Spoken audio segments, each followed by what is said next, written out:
Welcome to CBAW Loves, a book club podcast from Community Building Artworks. I'm Seema Reza. And I'm Amelia Bain. Each episode, Seema and I will invite a rotating cast of fellow writers and artists to discuss a book that we love. We hope you'll read along and join the conversation.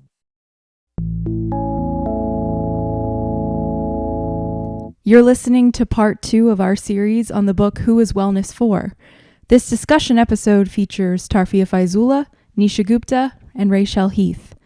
We start our discussion by asking the question, how are you currently thinking about wellness? And from there, we touch on many topics that I can't wait for you to hear. But for now, let's get started with my co-host, Seema Reza, answering the question, how are you currently thinking about wellness?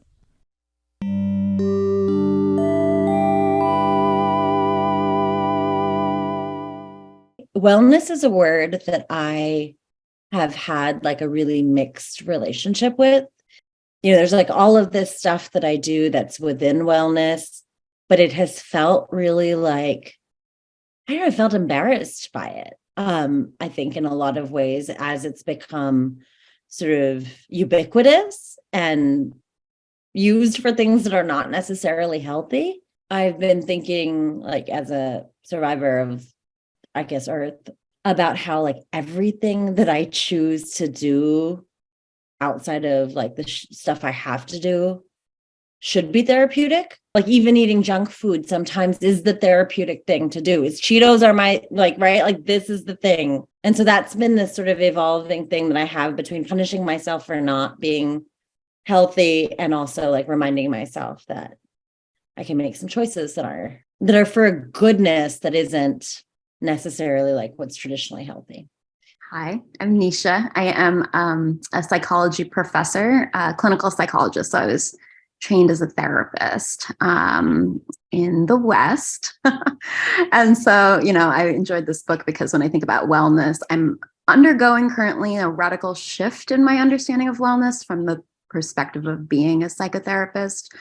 You know, trained to diagnose people, to diagnose myself, to try to make sure people are mentally healthy and what that means, mental health. And more recently, I've been like really trying to value and embrace the wisdom of madness and the wisdom of that comes from trauma.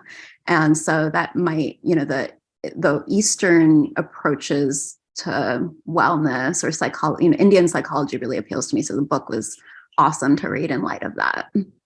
My name is Raychelle Heath, or Ray. I am the director of curriculum and coaching for the Unicorn Authors Club. I'm also a writer. I'm also a yoga teacher. I'm also a meditation instructor. I also have a podcast about wellness. So I think about wellness a lot.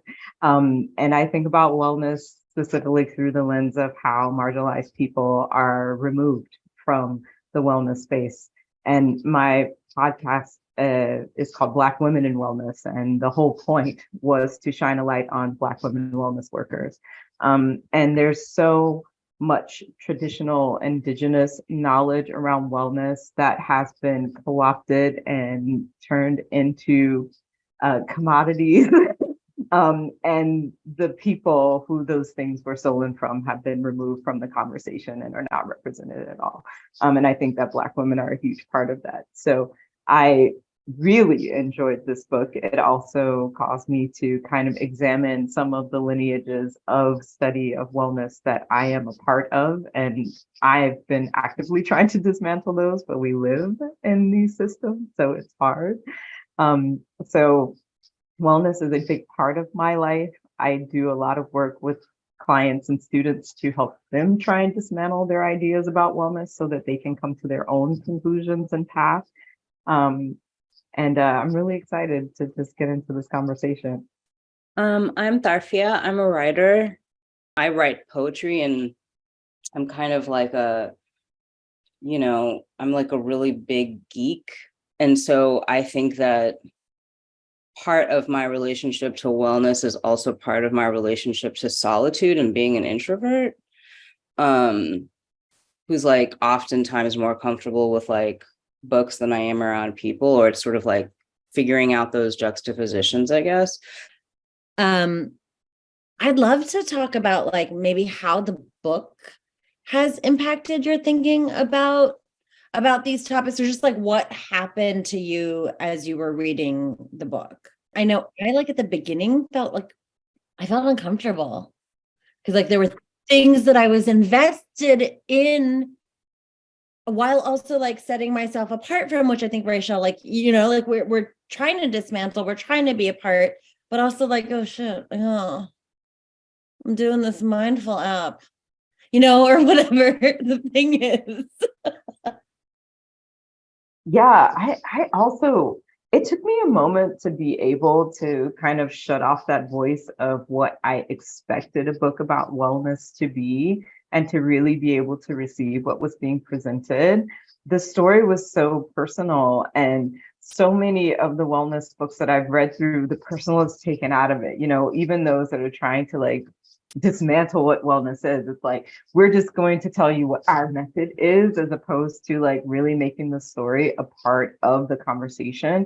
And I mean, if wellness isn't about our own personal experiences, then what is it? But there was that kind of push pull for me as well, where I was like, when is she going to get to the point? I had to check myself. Yes, because it's like usually it's you, but this was like I, and you're like, oh, right, of course. Yeah. There's an I that's talking to the you.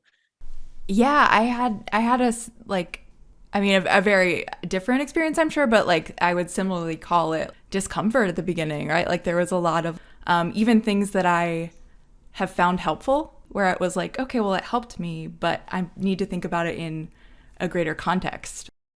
Yeah, I felt also uncomfortable. But what I loved was in the book, somewhere midway through, she says, you know, I'm aware that this is going to make people, my truth makes people uncomfortable.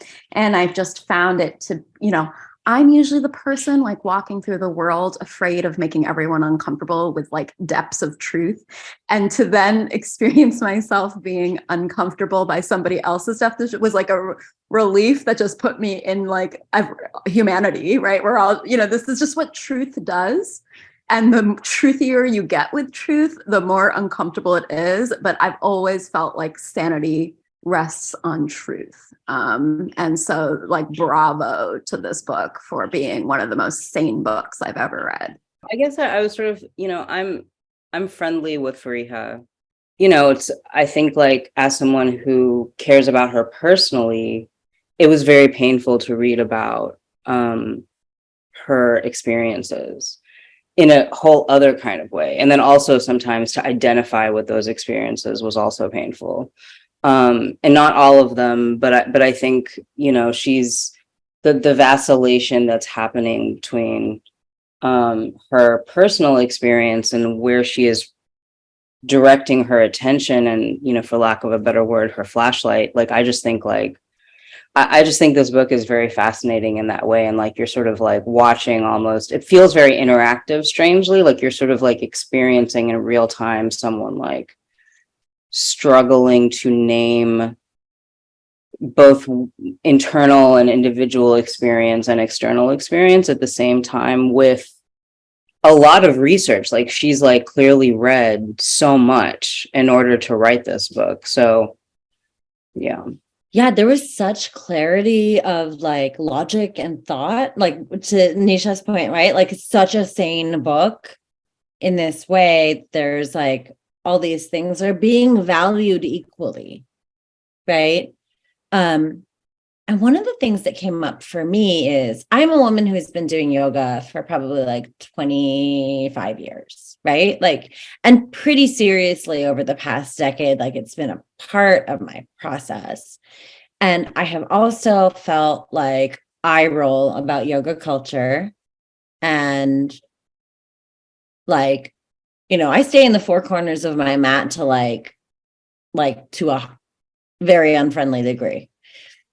You know, like I go to the studio, but like I'm not trying to make friends, and like, which is like very yoga. But it's I think like part of it for me has been I was raised Muslim, so like I'm from South Asia, but I was raised Muslim, and I feel like I'm sometimes appropriating yoga even I feel like I'm appropriating yoga, right? Like, I don't know exactly when we turned Muslim, like what generation, how many generations ago, but it feels this way. And as I was reading this book, been thinking about just how we do this thing where we're like, oh, I don't belong there, and I don't like, I have to belong where I exactly belong, or that where I have a right to, what I have a right to claim. But actually, like, maybe we should have access to all of it. Maybe that's the liberation that comes despite colonization, despite enslavement. It's like, all right, now we're here and all of our knowledge can be pooled. I love that you brought up yoga and yoga culture, because when I was reading her thoughts about that, my initial response was, does that mean that everything that I've learned has been an appropriation and is now invalid? I had some really extreme moments with this book, and I had to like bring it back, and I was like, wait a minute. But it's also like that conversation, that very similar conversation that you had, where it's like, but I'm a marginalized person and I'm an oppressed person, and isn't it okay for me to be doing this because I need healing too? And I was like, all right, where is all of this frustration coming from? You know, she's speaking a truth that is her truth, and she's offering information, and she's shining, you know, Tarfia, you mentioned where she's shining the flashlight. She's shining her flashlight in the spot that's obviously a tender spot for you. But when we think about these practices and we think about how we incorporate them into our lives, there's so many questions around like purpose and intention and how we're like representing the practice and ourselves within it. But there's also the benefit of the practice itself, right? And what we can put it in a million different containers. What's really important is that we're doing our wellness, that we're doing our healing, whatever it looks like for us, right? So it's this fine balance between being respectful, but also remembering that you're a person who has needs. And there's like no real like right answer for it. And there doesn't have to be. I want to chime in as a Hindu on this whole conversation, because I find the whole question of cultural appropriation with yoga to be fascinating, and yoga and meditation, which is yoga, because you know, the way I was taught yoga from my grandmother and my aunties, whatever, and even Hinduism, is that Hinduism originally wasn't a religion. So it was a philosophy, Indian psycho, like a philosophy or a philosophical approach, in which yoga was the philosophical practice, you know, the practice of it. And there was a desire for it to spread across the globe. So you hear the difference, right? That's actually that was the point of the practice. And then as Hinduism became a religion, I believe, because we were told we were a religion from colonizers. In some sense, there's something that was put onto, you know, I don't know the exact history of that, but then it became a religion from an outside, and then became a religion, right? But there's also a sense of like Hinduism contained Jesus Christ. Hinduism contained Buddha. Hinduism contained what was inclusive of all. So that is a very specific understanding then of that, like, Hindu practices, that is a little different than how I understand also other cultural and religious cultural appropriation struggles and issues. So, however, then what like I'm seeing as the big issue here in the US is not that there are people that aren't Hindu or Indian doing yoga. I think that's the point of it. That was the purpose. I think it's that it's become used for the opposite aims of yoga as a philosophy. And I think that's what I really heard Faria saying when she was going back to the lineage, was like, you have to understand Indian philosophy and what the point of these practices are beyond the like hot bod, or even like, oh, like taking, being more productive at work. So like, one of the grossest classes I had, where I was the only person of color in a New York City yoga studio, was that, it was very much yoga for capitalism. And that's the issue I'm seeing, really. And I think the other issue I'm seeing is that a lot of Indian people and a lot of Hindu people have become so disconnected from yoga itself as well. Thank you for shining a light on that. And I know when I was doing my training, it was very much, we're going to study the roots, and we are not just going to do asana. We're not just going to do vinyasa. We're going to look at all parts of this eightfold path. And we're also going to look at bhakti yoga, and we're also going to look at raja yoga, and we're going to look at how this is really a world of study and paths towards enlightenment. I see now with a lot of yoga trainings being very popular that is not the case. And it's really, again, coming back to capitalism, right? Like, how can we make this a product that we can sell to people that are then going to go and sell this idea of what yoga is to other people, and it just perpetuates itself. First of all, yoga for capitalism is, I don't know why I did this. Like, it would be a t-shirt, it would be a terrible t-shirt. Nobody wear that t-shirt. But I've been thinking about, like, like, so this book inspired me to read the Mahabharata, right? Which I had, like, we lived in India when I was a kid for a little while, and, like, I was exposed to it, but it was always this, like, also we're Muslim, so there was always this curiosity that was sort of fenced by this, I don't know, like, caution, right? Because of just, like, our history with partition. And this book gave me this permission to be like, no, that too, this is part of my lineage. It's okay that, like, some ancestor somewhere decided that, like, and maybe not some ancestor somewhere, some colonizer somewhere was like, you are this and not this. And to be this, you have to let go of this. And that's been that was such a gift. Like, in a way, there was that discomfort reading the book, but also this permission to be like, no, study deeper, like, get in there, which has been great. Yeah, I think some of what she's asking us to do is sort of like, when was the last time you really thought about this thing that you more or less take for granted? And the yoga thing is really funny to me, I guess, because I've been asked by so many white women to go to yoga class with them. Never other people of color, though. Like, literally, it's just like, I've been asked by, and it's always, you should come to my yoga class with me. It's not, do you practice yoga?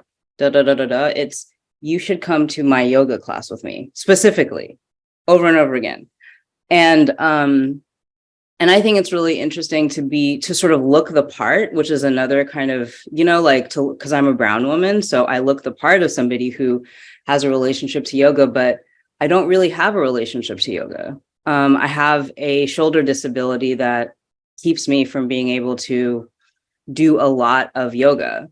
And I also come from a household that has zero interest in sports whatsoever. It's not just yoga. Like, nobody in my family cares about sports. My dad doesn't, my sibling doesn't. So I also, have over the years been sort of spoken to as though I do yoga, as though I know yoga, just because I look like somebody who does yoga, I guess, or I seem like somebody who does yoga. So I think that there's that question too. It's sort of like the question of, who is this for, which is the, of course, the title of the book. And then also, if you trace yourself outside of that, like, if you sort of have these inheritances or traditions, but you maybe don't want to engage with them in the first place. I think that got brought up for me as somebody who sort of feels like kind of like simultaneously locked out of yoga because of a disability, and also somebody who feels sort of like, I don't know if I have an interest in yoga, and I feel like that should be okay too, alongside,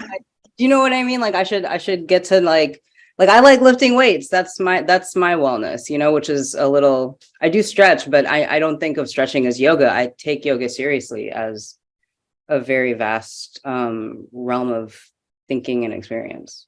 I love that you talked about, like, people assume that you like fit the description, because I don't. And it's so frustrating being someone who is, like, studied in these practices, and that, like, finds them to be like the heart of their wellness, when people just, like, immediately take you out of the conversation because you don't look like a yogi.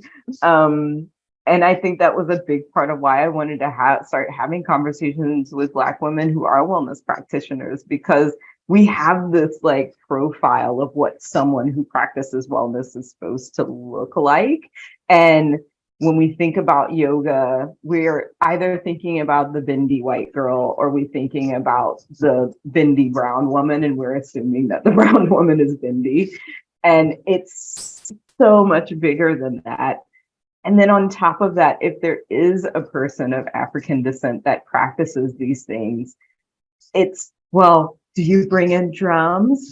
Did they practice it in Africa? I know there's Kemetic yoga, which I think is a really beautiful practice, but that's not the yoga I practice. And much of my meditation study was done in Malaysia.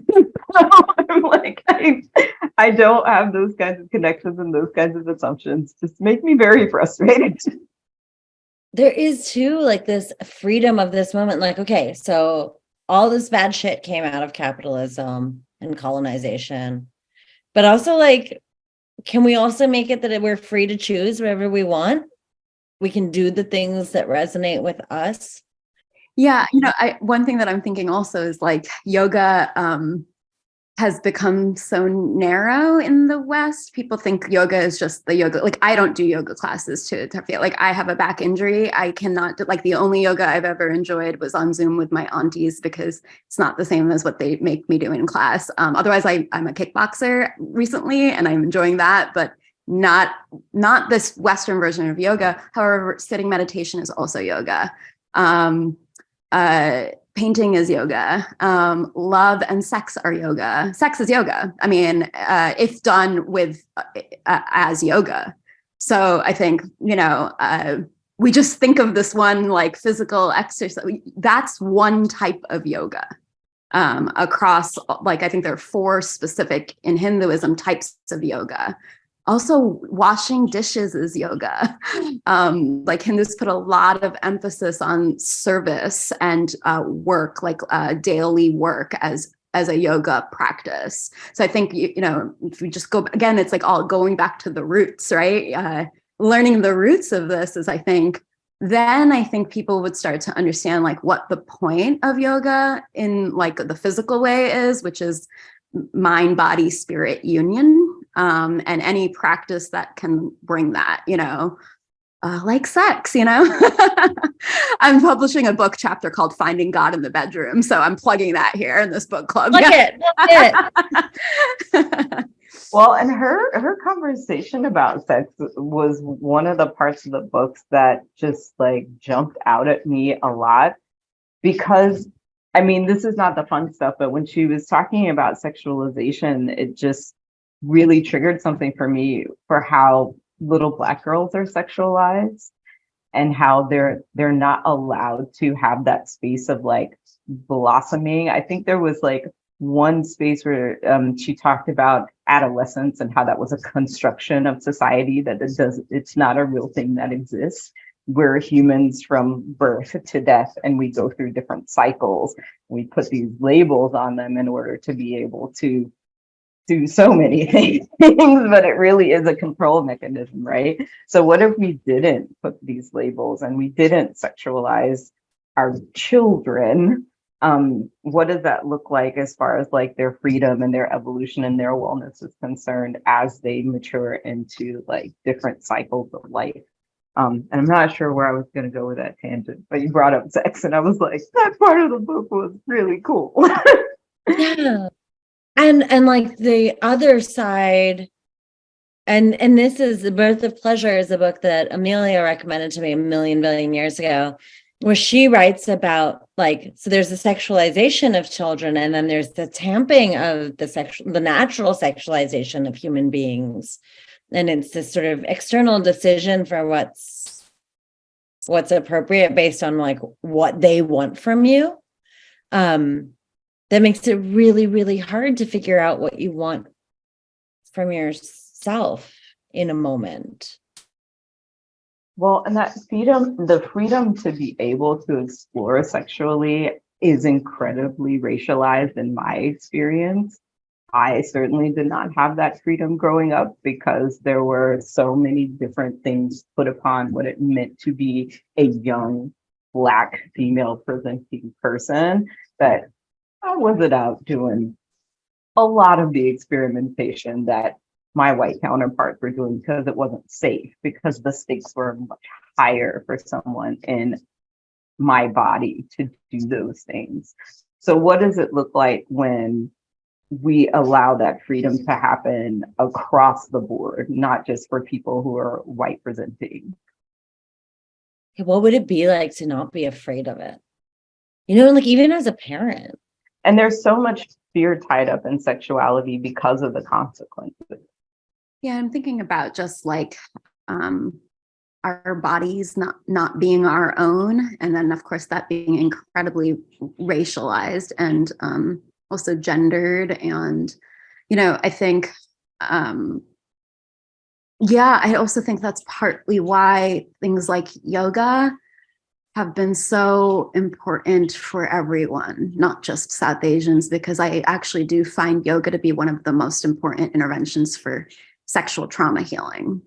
I think everybody who has experienced any level of sexual trauma, including subtle sexualization of their bodies, to be able to find union again, right, with self, heart, body, spirit, reclaim their bodies. And I think for me, like the physical yoga and sitting meditation has been essential for that. Yeah.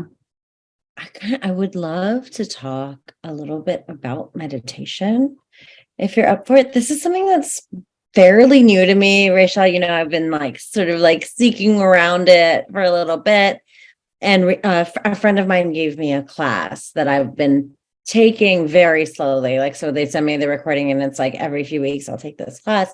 And one of the things that really is the hardest for me is believing myself, right? So like I'm trying to follow this guided meditation, and the entire time I'm like, Seema, you are making this up. Like, right? Like what I'm seeing, like, oh, you picked that ladder. And it's like, no, that's the thing, right? So like these two voices of like, this is the ladder I'm seeing. And I'm like, oh, you just think that's pretty. There's like a part of me that's doing this that it's the detractor voice, right? That's like, I think there's some kind of consciousness inside me that's bad, right? And that's like, maybe the root of why I'm meditating is I'm trying to get rid of that consciousness, which, Raychelle, talk to me about this. Like my immediate reaction is that's the voice you need to sit with, right? So we have this idea about meditation and what we think it's supposed to be. And what it really is presence with yourself. And so that voice that's coming in and telling you this is a bunch of, I don't know if I can curse, but this is a bunch of bullshit, is the voice that you want to lean into. And a lot of times when I'm doing guided meditation, I'll invite my students to lean into the thing that they are resisting, because that's the thing that shuts you off from meditation, right? You're like, every time I sit down and I think I'm supposed to be in this like beautiful space where I hear birds and I'm sitting by this imaginary lake, this voice comes in and is like, yeah, you're an idiot. You need to talk to that voice. That is your meditation work. Because again, meditation is about being present with the self and moving through those layers of the self to get to that higher understanding, and also understanding that it's about cycles. When we talk about like the path that you move through as far as like yoga is concerned, it's not linear. It's not I get to enlightenment and then I stay there. You're gonna do this like loopy, zigzaggy thing. And the whole point is the practice every day to be present with whatever you shows up for your practice and be in a space of observation and acceptance and reception, not resistance. I think about how meditation, like all those apps now that are coming out around meditation, or the more like types of meditation that are like more rooted in capitalism. What's missing from that maybe is that it is like an ongoing thing. Like you said, Raychelle, like you don't get to some point and then like, oh, I'm fine now, so I can delete this app and go about my business. Like it's got to be something that like, it's not just something that's being presented with to you. It requires like you to be doing self-examination, which I think is not it's not the quick fix that people want. These are not one-off activities. These are things that are a part of I'm going to use the word lifestyle. I don't really like that word, but it's a part of your life, you know? So like the point is not to get to the end of the meditation. The point is not to do the instructions to a T. The point is to be present in whatever that moment offers. And a lot of times, because of capitalism, we're very goal oriented because that's what we can sell, right? If you take this meditation course, by the end of it, you'll, feel like you're less stressed and you'll feel like you have tools to like manage your life.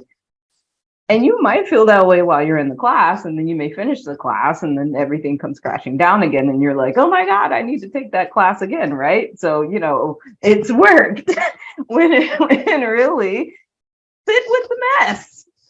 Sit with what it feels like to be messy. We don't want to do that, but it's such a part of the human experience to be messy, to make mistakes, to be. I love that in the book she talked about the ways that she screwed up in life and that she still had value as a human being, not because she was some like altruistic, all-knowing, enlightened being, but because she is a human being, no matter what she does. And if people don't want to receive her, that's their problem. She's still going to be who she is. Yeah, I couldn't agree more. I'm just thinking like the more we're talking about it, the more I think like everybody needs to meditate or do yoga. Like I agree with like early founders of yoga and like, right, like this literally like global domination and all of this. I think this is where peace and love lie as a practice. And so any way to spread that for me is good. Like I can't go to sleep at night without my insight meditator on my phone guiding me through a yoga nidra meditation for 20 minutes. That's how I go to sleep. And I was an insomniac before this app, and this has radically transformed my well-being. However, just like you said, Raychelle, like it takes a lot to undo the Western American, also like capitalistic mindset. And I think that's exactly what meditation and yoga, if done repeatedly as a practice, accomplishes, which is like the transcending of your ego, which is the part of you that's like judging everything, chattering everything. And it's always there. I mean, I don't know if you know The Untethered Soul by Michael Singer. He talks about when he first learned to meditate, he just learned there was a voice talking to him at all times and talking about him and commenting, running this judgmental commentary. And that's what initiated him into meditation, was becoming curious of the voice and learning to relate to it. And that's what meditation is. Yeah, absolutely. And again, like we're taught that we need to fix these things. When we think about how our brains work, when one brain doesn't work the way another brain works, it's like, well, we have to fix that. So how can we fix that? Instead of how can we be present with it? How can we understand it? How can this be something that can be a help or a support to this person, as opposed to how can we erase this thing? Because really you can't. It's a part of your nature, Right. But there is so much shit I do to try to like the things like, like to Tarfia's point, like working out, like lifting weights or like running, or like the thing I like about a lot of these things is that I'm not thinking. But that's the other thing. And I want to go back to Nisha's point. A lot of the things that we don't call yoga are yoga. A lot of the things that we don't call meditation are meditation. If when you run, you are able to clear your mind, then that's your meditation moment. That's your yoga moment, You can do the other thing too, like that if that you want that to be part of your practice, but it doesn't have to be this thing that has been sold to us. It can be anything that helps you be present with yourself. I just want to say something about how I feel like meditation has also been co-opted by tech bros, which makes me not want to do it. It really makes me not want to do it. Like, I dated this dude for a second. This is my revenge, is talking about him on this in this conversation. But literally, like, you know, because like when we went on a date or two, like I looked at his Twitter and literally it was like he had like a profile picture, and then his, you know, that banner thing in the back, I don't know what that's called, the wallpaper or whatever, was like a picture of him like in meditation. And it made me so mad because I just was like, see, everybody's reactions. Anyway, I just wanted to add that to the conversation because I just sort of feel like there's like I feel resistance to meditation because of the performance of meditation and because of the smugness with which people tell me I should meditate, like makes me not want to do it. And then when I do it, I get so much out of it, but I have to like override so much frustration at I don't even know whether to call it co-opting or commodification of it, but I just, you know, like, and I'm the kind of person who's like, I'm not going to do that while it's trending. You know what I mean? Like, I'm like a cranky person who doesn't like doing stuff while it's trending. So I feel, I both love meditation when we're talking about sort of like, let's call it the kind of like pure source of the thing, which is what I hear y'all talking about. Kind of there's an OG meditation that belongs to no one, that is not sold, that is sort of accessible to the self, that, you know, like when we can get there, you know, like we can get there without a tech bro telling us that we should do it. But I definitely feel more resistance to it because of the tech bros. So it's also like somebody took that picture. Like he had somebody take that picture. Like some like timer. He used his timer. 100%. I don't know. And it's like, it doesn't sound like this tech bro was like his tech company was not anything to do with meditation, but that is still like how he was choosing to like present himself. Sorry, I just wanted to just reiterate that happened. Yeah, no. I really appreciate that because I think vengeance might be part of my wellness practice. So I don't know. This is the thing too, right? Like the tying of wellness to some kind of virtue is like really like a lot of the places of self-sacrifice and suffering that haven't been healthy, that have to do with like denying oneself nutrition and right, all of these ways that we feel where we equate wellness with virtue. And by we, I mean literally me. And, you know, like genuinely, if I'm honest, I would love to say that it's like something else outside of me that I've just noticed, but like, it's me, I'm doing it. And then I get this glee at rebelling against myself. But right, like, and so like we create this like binge wellness that's like virtue, and then falling way off the wagon, and this back and forth. When my younger son was small, he would go through days where he would like eat hardly anything, and then another day where he would eat everything. And the doctor said to me then, like, think about it over a few days, not one day. And I think it's so often we're told like it's just you've got to be this thing all the time, which isn't, for me anyway, just not possible. I have to have the Cheetos day. I have to have I have to, or else I feel like maybe really sorry for myself, or maybe really like embarrassed by how trendy I'm being, to Tarfia's point. Like I just like want to rebel against it. I think that's the beauty of this book. And I think that's why many of us, when we first started reading it, were like, what is this? How is this a wellness book? And it's like, no, it is taking the veil away, and it's saying humans are messy. And we're not going to get it right every day. And you should eat the Cheetos because I plan on eating some things over here. I love fruit snacks. I always have them in my refrigerator. They're fantastic. And I also love cake, and that's okay.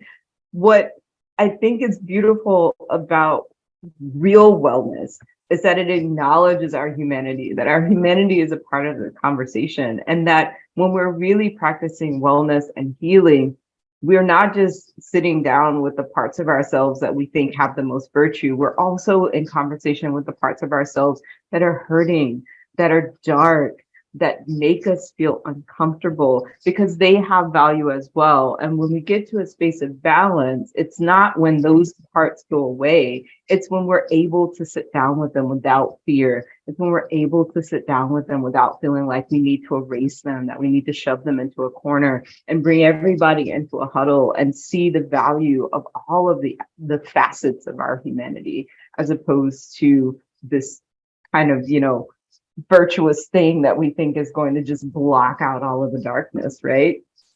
That's not balance. The idea of virtue is really interesting in light of the word coming up for me when I was hearing Tarfia talk about this person that she dated was like spiritual bypassing or spiritual narcissism as well, which I think is like the gross thing that comes, and often with white people, I will say, who then like white explain our own people's spirituality to us, which can be very off-putting, especially if they're not understanding the actual roots of something. And what is actually happening is a spiritual bypassing or spiritual narcissism, which it seems like that's the case given this photo.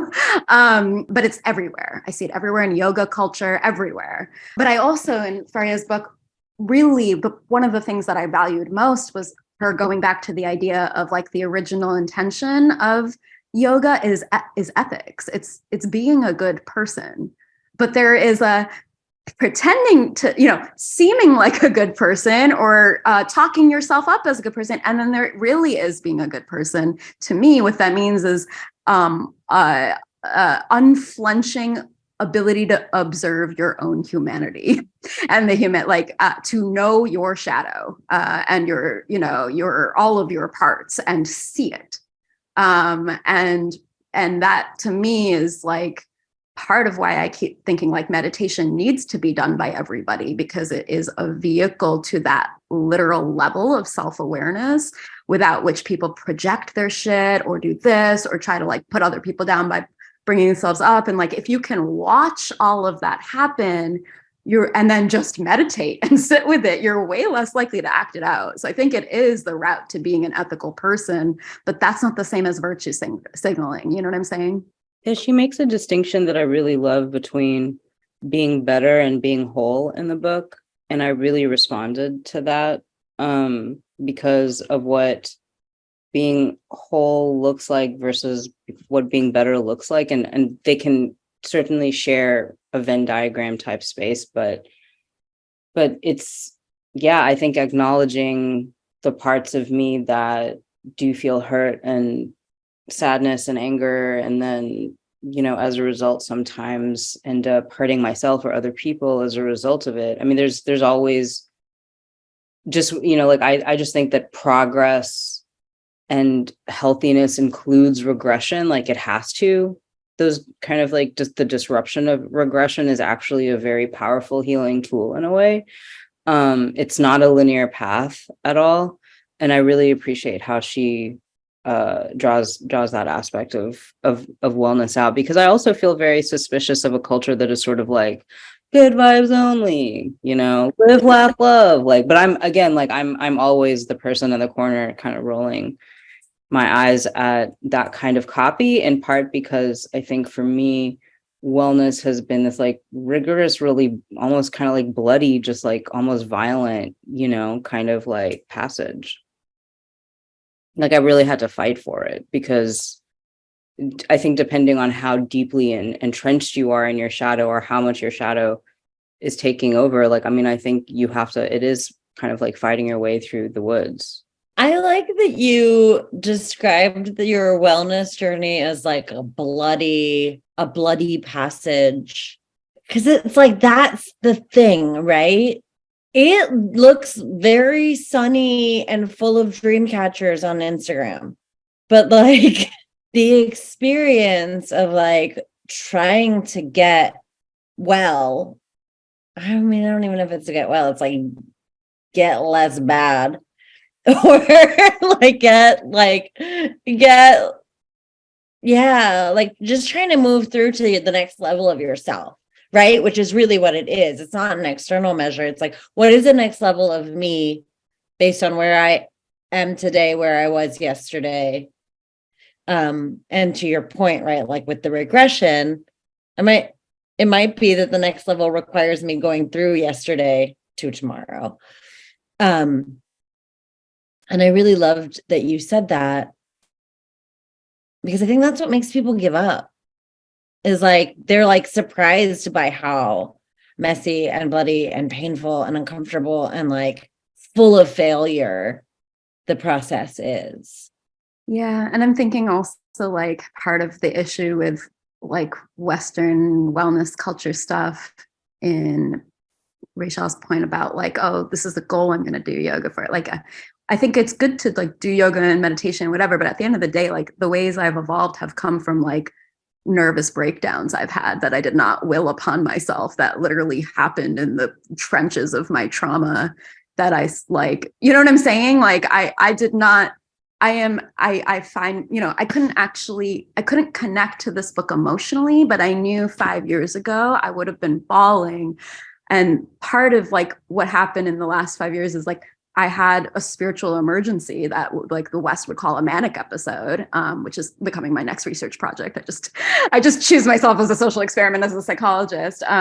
But you know, like survived it and didn't die, did not get medicated, went the shamanic route with it, and had an amazing community of people that like supported it. And like that shifted my consciousness. And it, you know, it got me, it became it was very spiritual. It was exactly what Faria was talking about, is like the original, you know, philosophies of like everybody being divine. It's the reason I have self-love now, is because during that state of consciousness in which I was mad, I realized we're all God, including me. And, you know, like, and that stuck with me. And now I'm very grounded in material reality 4 years later.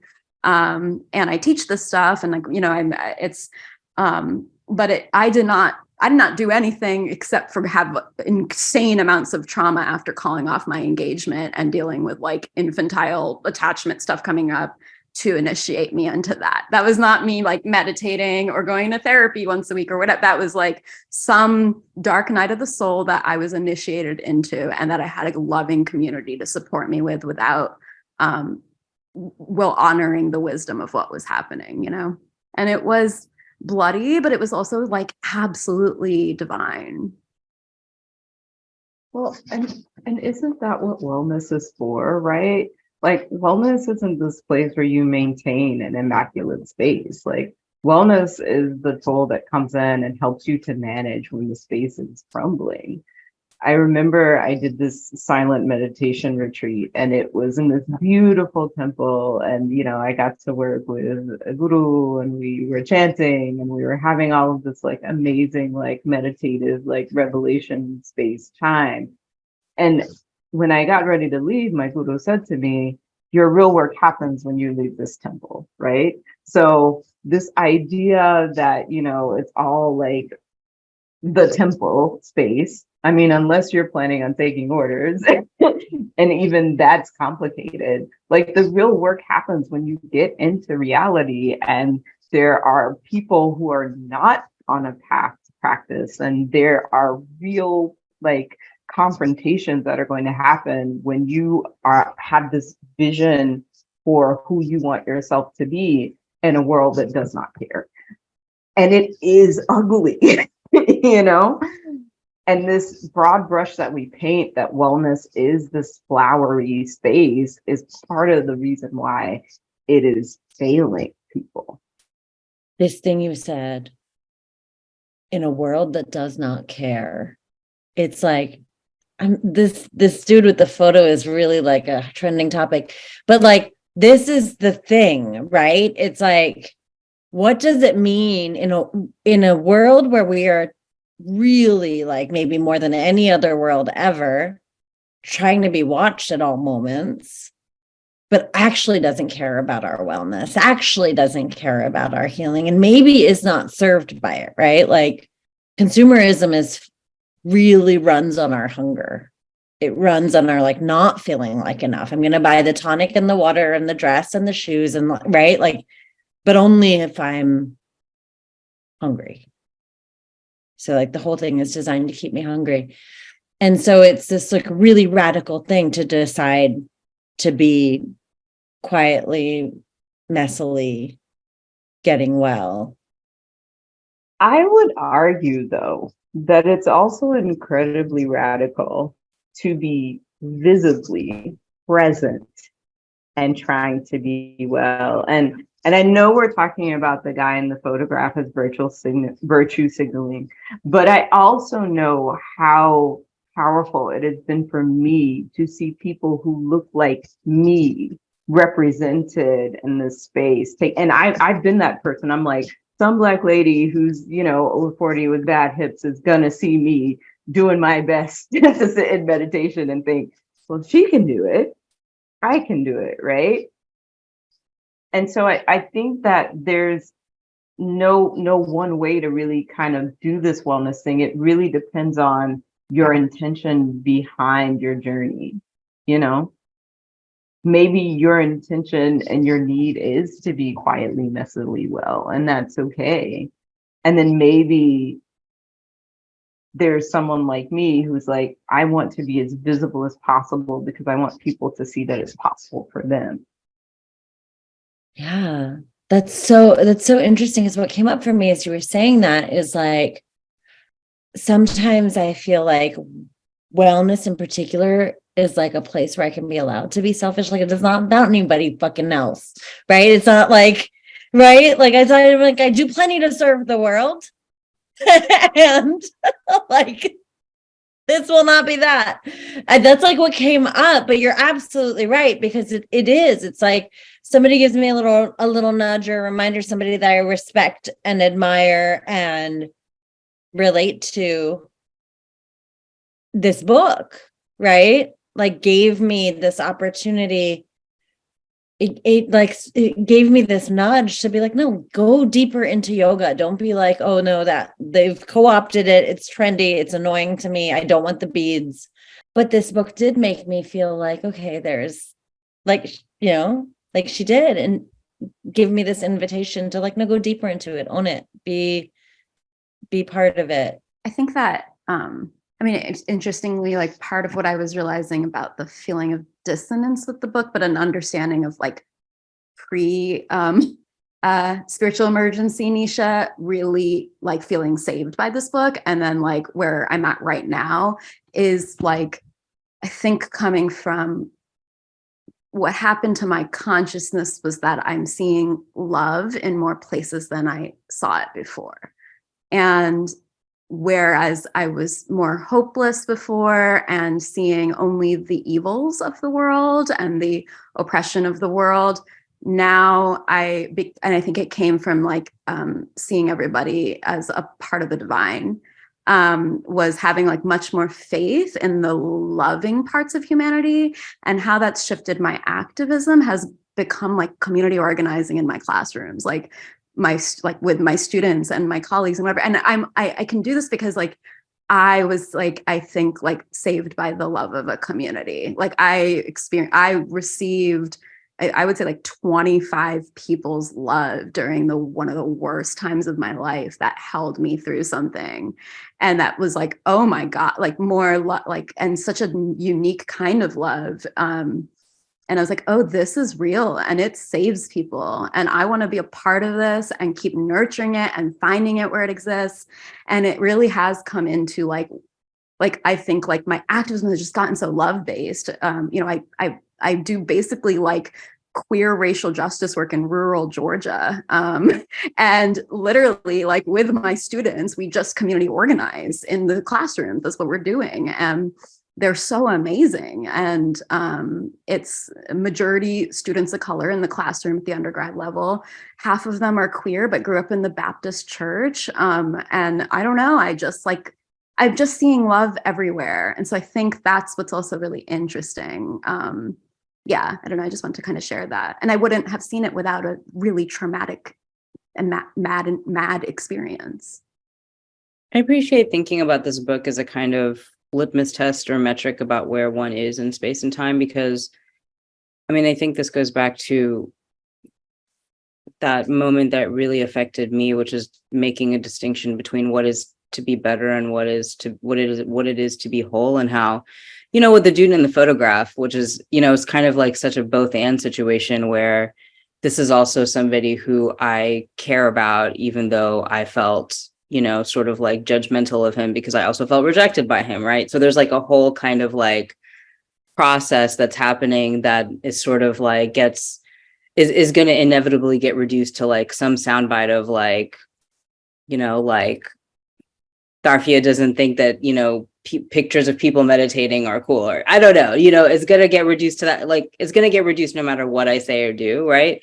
But I think like, I too found myself sort of being like, okay, like I'm further along than I think I am on some things. And then, you know, I have more work to do in other arenas. And, you know, like, I also sort of like, I think like I feel sometimes that I occupy a kind of a little bit of a hater stance in a way, just because like I'm suspicious of what is fed to me. Do you know what I mean? Like I have like a deep suspicion of authority, and a rejection of being told how I should be, because a lot of the ways that I was told to be didn't work for me. Like I had to, you know, figure it out. And therefore reject people who were telling me in an authoritarian way to do something that had worked for them. So I appreciate, as always, the complexity of what we're talking about. I'm really interested in this word epistemicide, which I've only like really encountered in academic spaces and like in little bits that like just like runs through this book. Yeah, I would love to hear what people like are thinking about around this erasure of ways of forming knowledge. I'm absolutely citing it in an upcoming publication. This came at like the perfect time for like a peer-reviewed article I'm writing about reclaiming Indian epistemologies. And I've never heard of the word, what is it, epistemicide? And I'm like, this is brilliant. So I'm just, yeah. Synchronicities. Literally, it came like the publication is due next week, and that's going to be my conclusion, citing her. How did you feel about finding that word then? Because this has been your work. Brilliant. Divine intervention to get this publication done. I don't even know what to say. I think this woman is brilliant. Yeah.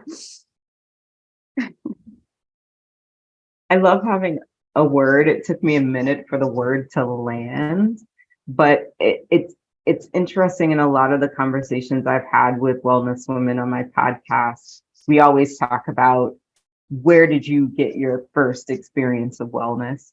And so many of those traditional practices that happened in the home, and our slave ancestors who had their ways of healing each other in a very, it's incredibly horrific situation, and how so much of that has been passed down through music, through dance, through the way we commune with each other, and how so much of that is consistently being demonized and torn down as a form of control. It was great to have a word for it as well. I'm not writing anything in particular, but I do think that there's power in being able to call it by a name, and being able to say, we recognize that this is what is happening, and we are going to take that power back, right?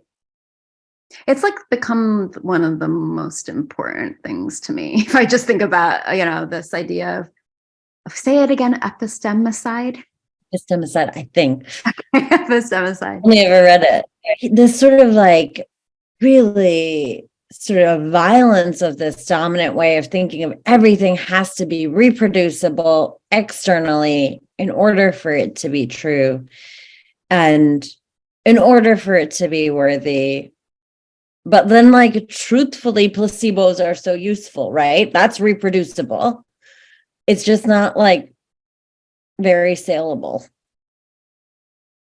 And so, yeah, sorry, go ahead, Nisha. Oh, I was thinking of like that also being like, so the Western scientific model, right, of logic and rationality and the scientific method. And like, I don't operate that way. I mean, I have some logic, like I'm trying to run an HOA. I have some logic. But also a lot of how I'm like trying to run the HOA is based on gut feelings and intuition and like some spiritual knowledge guiding me on things that are going awry. And to have the permission to like, yeah, I'm just going to go with it. Like make suggest financial decisions based on another source of wisdom than just something very specifically logic based as our evidentiary source that's coming from intuition about who to hire or not hire, about what could, you know what I'm saying? Like those kinds of things. It's like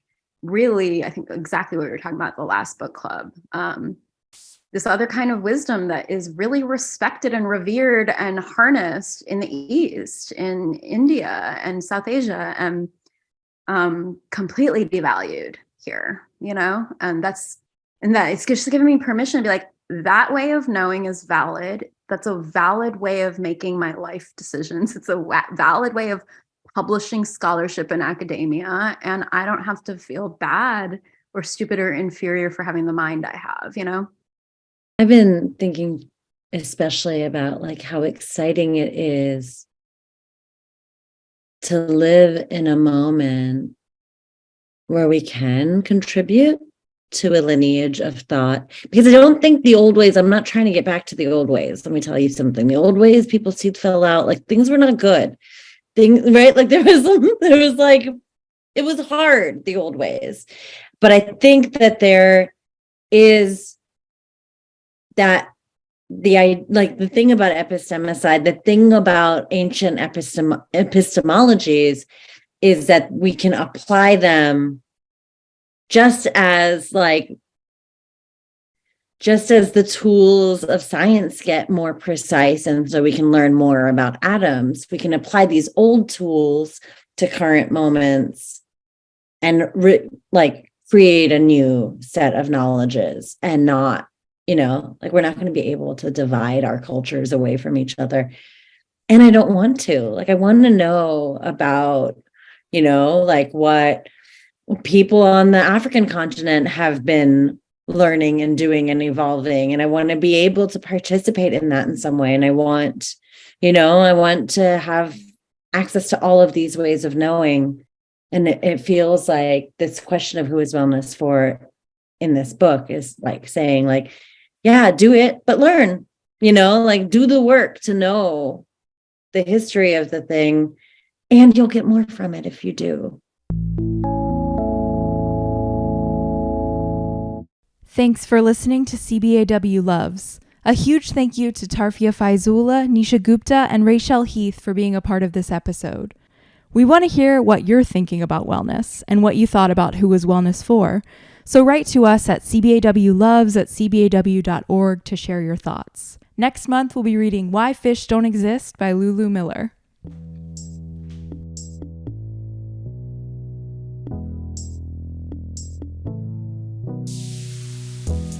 CBAW Loves is a community building artworks podcast produced by Amelia Bain with music by Rose Blakelock. CBAW is committed to mission belonging, reconnecting veterans with their communities. For more information, visit our website, www.cbaw.org.